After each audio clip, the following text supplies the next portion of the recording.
Now let's focus our discussion on the inner ear, where sound is actually transformed from a mechanical pressure wave into neuronal activity. The inner ear is a complex structure that's actually responsible for a few different functions. The labyrinth of the inner ear is a bony cavity consisting of several parts: the vestibule, the semicircular canals, and the cochlea. The vestibule and the semicircular canals are part of the vestibular system, which allows us to balance, and the cochlea is part of the auditory system. The vestibular system is incredibly important. Without it, you wouldn't be able to stand or move without falling over. But today we'll focus just on the cochlea, which is the auditory portion of the inner ear. The cochlea is where sound vibrations are transformed into neuronal activity. Cochlea is the Latin word for snail, and as you'll notice, the curled up cochlea does look a lot like a snail's shell. It's a tiny snail's shell, though. The human cochlea is only about the size of a pea. Structurally, if we unfurl the cochlea, it's basically a little hollow tube whose diameter diminishes across its length that's coiled around an axis. The main tube of the cochlea actually consists of three liquid-filled tubes.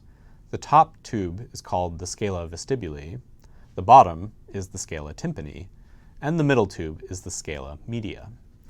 Scala is also a Latin word, meaning staircase, to describe how these tubes look like a staircase that winds through the cochlea. There are two membranes that separate these three tubes: Reissner's membrane and the basilar membrane. Sitting directly on top of the basilar membrane is the organ of Corti, and on top of that is the tectorial membrane. The movement of these two membranes turns out to be extremely important for mechanical transduction, but more on that later. The cochlea is filled with two fluids, the endolymph and the perilymph, and their ionic composition is part of what allows hair cells to transmit electrical signals. The scala vestibuli and the scala tympani are both filled with the perilymph, which is pretty similar to cerebrospinal fluid in terms of its ionic content: low potassium, high sodium. The scala media, in contrast, is filled with the endolymph. The endolymph is highly unusual.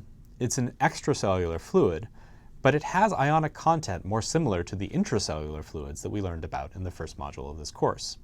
That is, the fluid is high in potassium and low in sodium. The differences in ionic concentrations between the two fluids is generated by active transport of ions at the stria vascularis, which lines one wall of the scala media. This means that there's an electrical potential of about positive 80 millivolts between the endolymph and the perilymph, which is highly unusual relative to the arrangement in most other parts of the nervous system. Exactly how the active transport that generates this potential works mechanistically is still an area of active research.